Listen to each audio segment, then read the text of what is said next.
ನಮಗೆ ಪ್ರಚಾರ ಅವಶ್ಯಕತೆ ಇಲ್ಲ. ನಿಮ್ಮ ವಿಚಾರಕ್ಕೆ ನಾನು ಅಡ್ಡ ಬರ್ತಾ ಇಲ್ಲ ವಿಚಾರಕ್ಕೆ ಅಡ್ಡ ಬಂದಿದ್ದು ಹಾಗೇನಿಲ್ಲ. ನಿಮ್ಮ ವಿಚಾರ, ನಿಮ್ಮ ಸ್ವಾತಂತ್ರ್ಯ, ನಿಮ್ಮ ಆಲೋಚನೆಗಳನ್ನ ನೋಡ್ರಿ, ಒಬ್ರ ಬಗ್ಗೆ ಸಮಾಜದಲ್ಲಿ ಒಂದು ಗೌರವ ಅಂತ ಇರ್ತದೆ. ಒಬ್ರ ಬಗ್ಗೆ ಮಾತಾಡ್ಬೇಕಂದ್ರೆ ಒಂದು ಯೋಗ್ಯತೆ ಇರಬೇಕು. ನಾನು ಹೇಳೋದ್ ಕೇಳಿ, ಆ ಯೋಗ್ಯತೆ ಇದ್ರೆ ಮಾತ್ರ ಒಬ್ರ ಬಗ್ಗೆ ಮಾತಾಡ್ಲಿಕ್ಕೆ ಸಾಧ್ಯ. ಸರ್ಕಾರ ಮುಖ್ಯಮಂತ್ರಿಗಳೇ ಮಾತಾಡಕ್ಕಾಗೋದಿಲ್ಲ. ನೀವು ಹೇಳೋದು ಆರ್ಸಿನೋ ಅಂತ ಸಾವಿರಾರು ಜನ ಮಾತಾಡಕ್ಕಾಗೋದಿಲ್ಲ. ಬೇಡ ಚೇತನ್ ಅವರೇ, ನಾವು ಒಳ್ಳೆ ರೀತಿಯಲ್ಲಿ ನಿಮ್ಗೊಂದು ಅಭಿಪ್ರಾಯದಿಂದ ನಾವು ವ್ಯಕ್ತಪಡಿಸ್ತಾ ಇದ್ದೀವಿ. ಅಣ್ಣವರು ರಾಜವಂಶದ ಅಭಿಮಾನಿ ಕನ್ನಡಿಗರೆಲ್ಲ ಸೇರಿ ನಾವು ಹೇಳ್ತಾ ಇಲ್ವಾ, ನೀವು ನಮ್ಮ ಭಾರತ ದೇಶದ ಸಿಟಿಜನ್ನೇ ಅಲ್ಲ.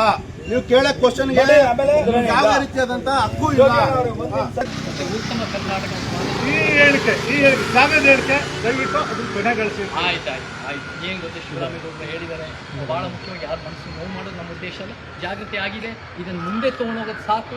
ಇದನ್ನ ಮುಂದಿನ ದಿನಗಳಲ್ಲಿ ಯಾರು ಭಾವನೆಗೆ ಧಕ್ಕೆ ಆಗುತ್ತೆ ಅಂದರೆ ನಾನು ಯೋಚನೆ ಮಾಡಿ ಅದನ್ನು ಯೋಚನೆ ಮಾಡಿ ಆ ಹೆಜ್ಜೆ ತಗೋಬೇಕಾಗುತ್ತೆ. ಅದನ್ನು ಆದಷ್ಟು ಯೋಚನೆ ಮಾಡಿ ಅದನ್ನು ಮಾಡದೇ ನಾನು ಅಲ್ಲಿ ಈಗ ಹೇಳಿದ್ರಲ್ಲ ನೀವು ತಪ್ಪ ಆಯ್ತು. ನನ್ನ ಕಡೆ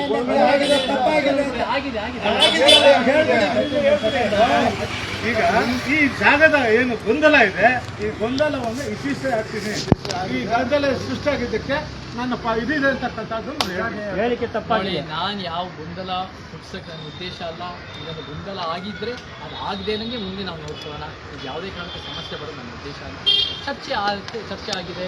ಆ ಚರ್ಚೆಗೆ ಯಾರಿಗಾದ್ರೂ ನೋವಾಗಿದ್ದರೆ ನಾವು ಕಲಿಯೋದು ಬೇಕಾದಷ್ಟು ಇರುತ್ತೆ. ಆ ಚರ್ಚೆ ನೋಡೋ ಉದ್ದೇಶ ಅಲ್ಲ. ಜಾತಿ ಧರ್ಮಗಳ ಎಲ್ಲೆ ಮೀರಿ ಈ ನಾಡಿನ ಏನು ಕೋಟ್ಯಾಂತರ ಜನ ಕನ್ನಡಿಗರಿದ್ದೇವೆ, ಎಲ್ರಿಗೂ ಈ ಹೇಳಿಕೆ ನೋವಾಗಿದೆ ಸರ್. ಅದನ್ನು ಸ್ಪಷ್ಟಪಡಿಸಿ. ನೋಡಿ, ಕರ್ನಾಟಕ 7 ಕೋಟಿ ಜನ ಇರೋದು, ಬೇರೆ ಬೇರೆ ವಿಭಿನ್ನವಾದ ಆಲೋಚನೆಗಳಿದೆ, ನಾವೆಲ್ಲರೂ ಬೇರೆ ಬೇರೆ ವಿಚಾರಗಳಿರುತ್ತೆ. ಬಟ್ ನಾವೆಲ್ಲ ಒಗ್ಗಟ್ಟಾಗಿ ಒಂದು ಸಮಾಜ ಕಟ್ಟೋಣ. ನಮಗೆ ರಾಜ್ಕುಮಾರ್ ಅವ್ರ ಜೊತೆ ಸಿನಿಮಾ ರಂಗದ ಒಳಗಡೆ ಬಹಳ ಜನ ಕೊಡುಗೆ ಇದ್ದಾರೆ. ಎಲ್ಲರ ಜೊತೆನೂ ತಪ್ಪಾಯ್ತು ಅಂತ ಕೇಳಿದೆ ಅಲ್ವೇನ್ರಿ? ತಪ್ಪಾಯ್ತು ಅಂತ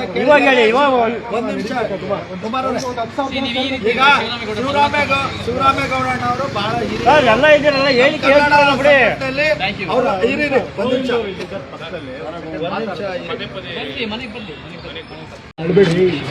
ಬಂದಾದ್ಮೇಲೆ ನಾನು ಕೂಡ ಯಾರಿಗಾರು ಮನಸ್ಸಿಗೆ ಮತ್ತು ರಾಜ್ಕುಮಾರ್ ಅಭಿಮಾನಿಯವರ ಸಂಘದವರಿಗೆ ಮನಸ್ಸಿಗೆ ನೋವಾಗಿದ್ದು ಅದು ನನ್ನ ಕಡೆಯಿಂದ ನಾನು ವಿಷಾದ ವ್ಯಕ್ತಪಡಿಸ್ತೀನಿ.